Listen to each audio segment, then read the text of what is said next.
Alright, so here's the same mix going through the analog console. I like to use analog. The other mix you heard was on the X32. That was digital. It has a lot warmer sound when you go through an analog console because you're getting real analog circuitry, not emulated circuitry. There's a difference. You have sine wave and then square wave. Digital is a square wave where it has sharp edges, and sine wave has curves. Now the curves is what makes it a lot smoother in an analog signal. That's why you get warmer tones, better frequency response. It's just a lot warmer signal, and it can handle a lot more, a lot more input. Before it distorts. If it does start distorting, it's a very slight transition into distortion, and it's a very smoother sounding distortion. So you can really push your levels through an analog console. Whereas a digital console, you got to be careful because you'll get digital clipping and it's just static pops and crackles. Whereas analog just gives it a warmer tone to it. So, sometimes I like to push it on the analog console and I get a really good, some nice warmth out of it. Alright, so here we go. Here's the mix.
If you listen, you'll hear the difference in the analog mixdown.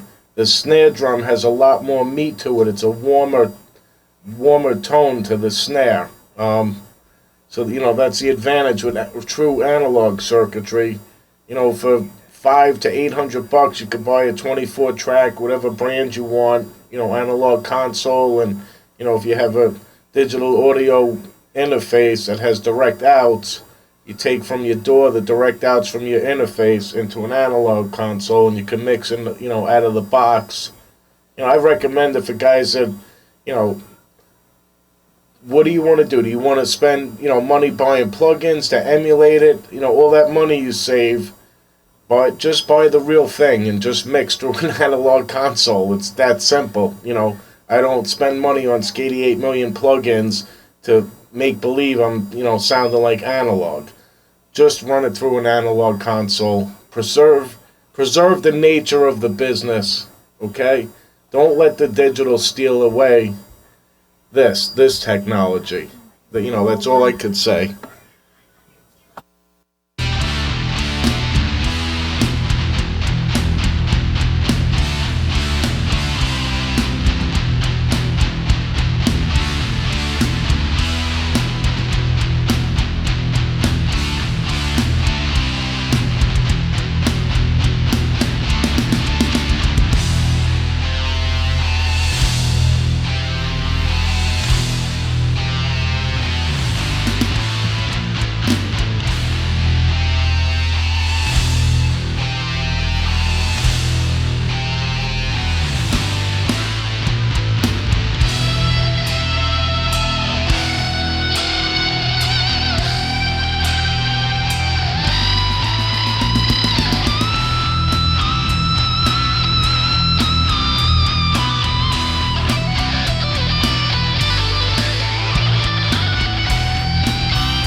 Alright, so that section for the lead, I had to run side chains to the drums and the guitar, and I had to duck them because I couldn't get out the picking nuance, you know, the picking sound of the guitar. It was just getting buried in the mix, so I did the ducking, is what I did. I ran side chains, and, you know, I have my lead coming in on channel 7, so I triggered channel 7 as the source to trigger the compressor to minutely lower those tracks volume so the lead guitar could stand out.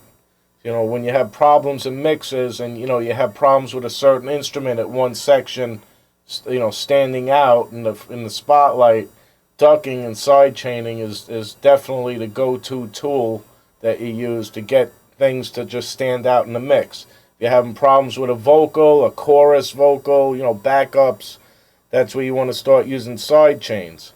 You got to figure out what instrument has, you know, a lot of energy. This song has a lot of energy build up, a lot. You know, it's heavy metal, especially when that chorus comes in with the guitar. I have a flanger parallel effect running on it, and once that flanger comes in, it's just an abundance of energy in the guitar. So I had to use ducking, because I didn't want to lose that effect on the guitar. Say, oh, well, just lower the effect and, you know, it'll go away. I wanted that effect just to stand out in the mix, the flanger. So, you know, that's what I used with that in the chorus. I used a flanger parallel effect on that. And, you know, I had to do the side chaining. I talk with my hands. I'm Italian, see? Damn. Alright, so this is Fred from Mass Fusion Studio, and I hope you enjoyed this video.